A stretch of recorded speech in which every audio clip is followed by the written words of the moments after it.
जल भी ग्रहण नहीं करेगा, भोजन भी नहीं, तो फिर शरीर तो बोल जाएगा ना। थोड़ा उम्र भी हो रही थी, शरीर शिथिल पड़ने लगा। पत्नी बड़ी चिंतित हो गई। पत्नी ने कहा, स्वामी बात क्या है, आप इतना नीरस, आपका चेहरा उदास, आपका शरीर कमजोर होता जा रहा है, क्या बात है कि आप भोजन नहीं करते हैं? आज मैं आपको भोजन करा के ही घर जाऊंगी। अब गोपाल चरवाह की वो स्थिति हो गई कि अब तो उठने की भी सामर्थ्य नहीं बची। अब तो पड़े और बोले, देवी जी हमें माफ करो, तुम चली जाओ, मैं कल तुम्हारी बात को अवश्य मान लेंगे, पर तुम आज मौका और दे दो।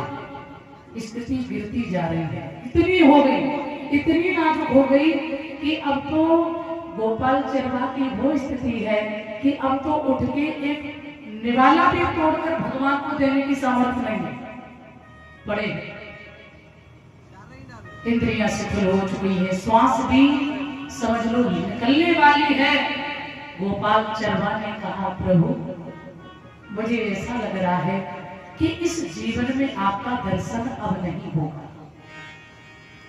कोई बात नहीं, मैंने आपको बुलाया, आप दर्शन देने नहीं आए, तो अब मैं ही आपके पास आ रहा हूं इस शरीर को छोड़कर। विश्वास करिए प्यारे, आज जैसे ही वो अंतिम घड़ियां अपनी गिनने लगे, श्री हरि का चिंतन किया, आंखों से आंसू निकल गए और कहा, प्रभु अब मैं तुम्हारे धाम आ रहा हूँ, बस तुम्हारे साथ वही आनंद लूंगा प्यारे। और जैसे इतना कहा, आंख बंद हुई, भगवान सामने खड़े हो गए। बोल गोविंद भगवान, प्रभु सामने खड़े हो गए।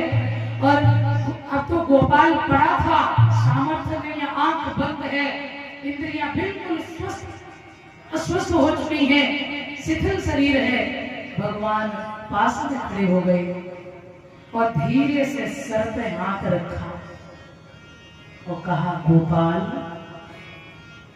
ऐसा लगा जैसे करंट सा हो गया, प्रकाश सा हो गया शरीर के अंदर।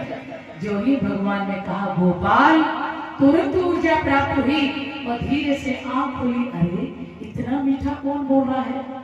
आंख खोल कर देखा तो सामने प्रभु खड़े, चरणों में गिर पड़ा। प्रभु आपने कृपा कर ही दी, मैं तो बिल्कुल आखिरी श्वास तोड़ चुका था, अपनी मेरी आस खत्म हो चुकी थी। भगवान ने कहा, जब तुम्हारी सोच खत्म होती है, हमारे अध्यात्म गुरुदेव जी कहते हैं कि जब आपकी सोच खत्म होती है, वहां से प्रभु की सोच आरंभ होती है। और भगवान भक्त की परीक्षा भी बहुत लेते हैं, ये ध्यान